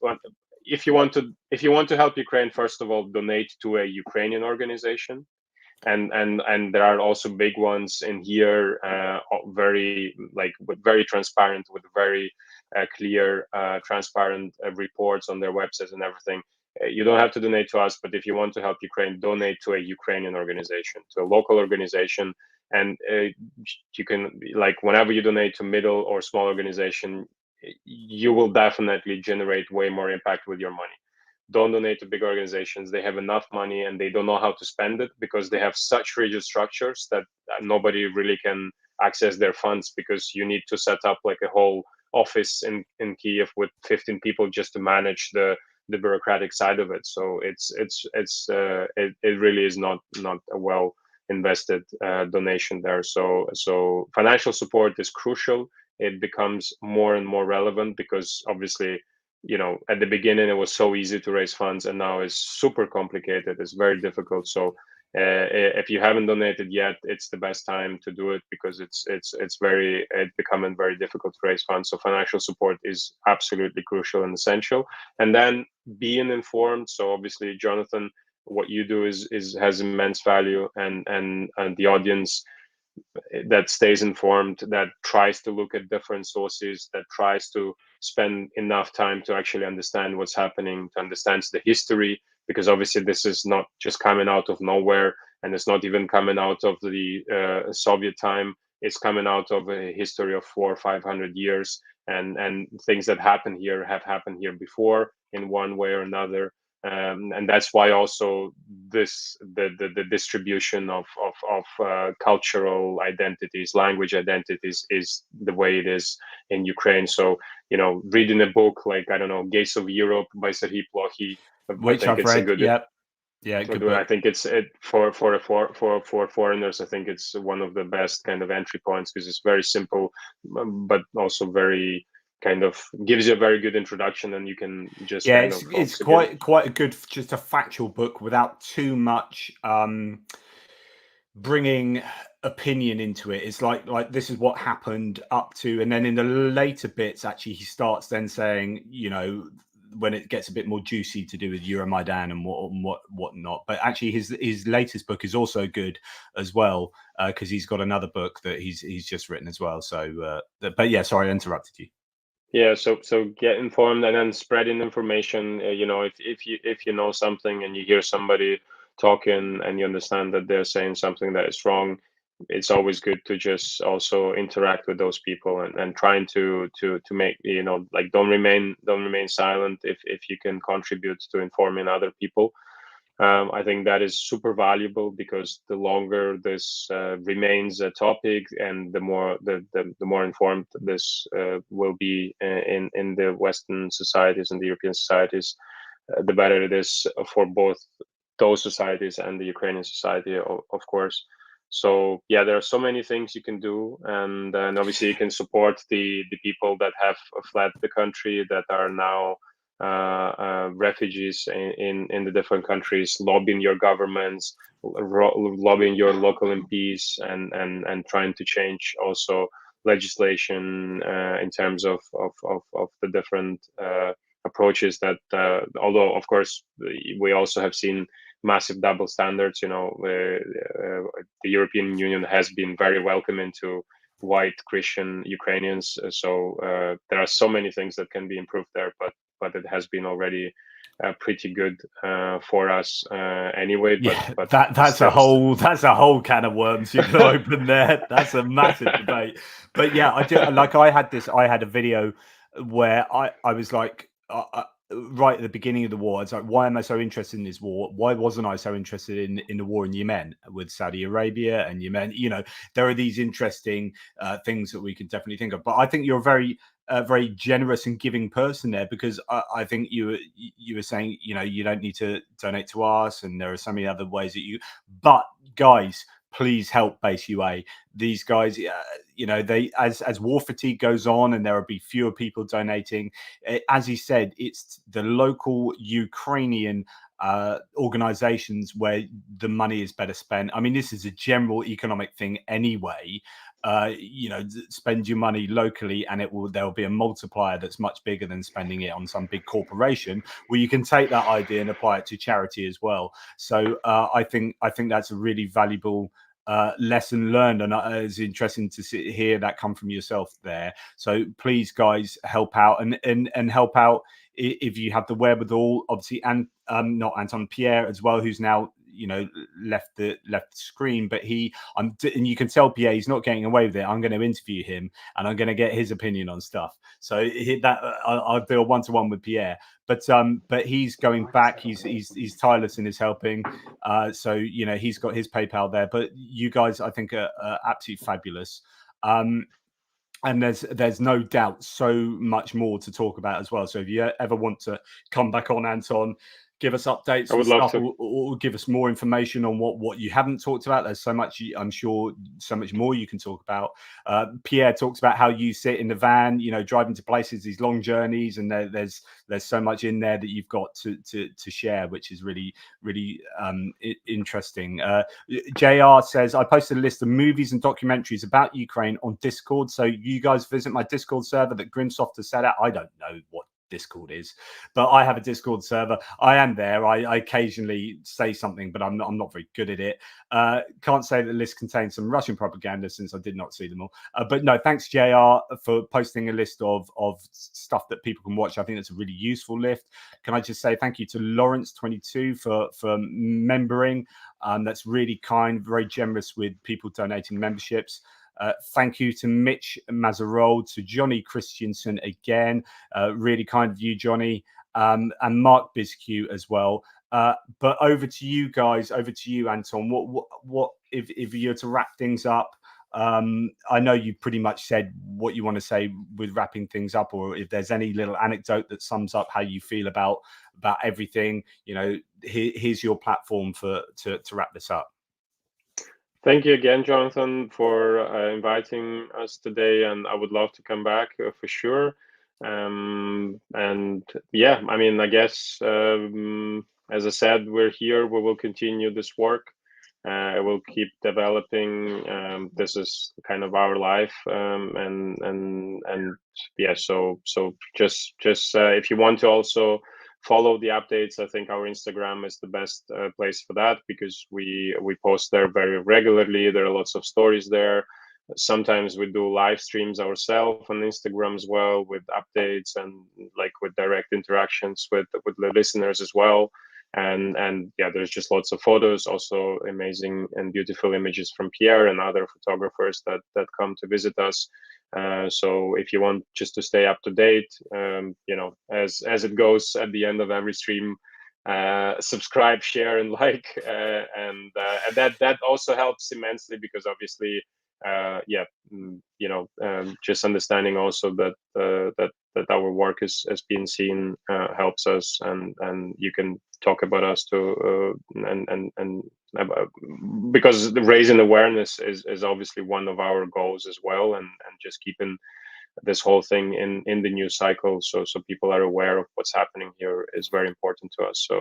So if you can, that's a really good point, actually, because when you share, you know, when you get to like Just Giving or whatever, and they always have a thing like, do you want to share this on Twitter or Facebook? Like, even if there isn't like something that's a formal button, please share that you have donated to Base UA on Facebook, on Twitter, on Instagram, or wherever you hang out socially.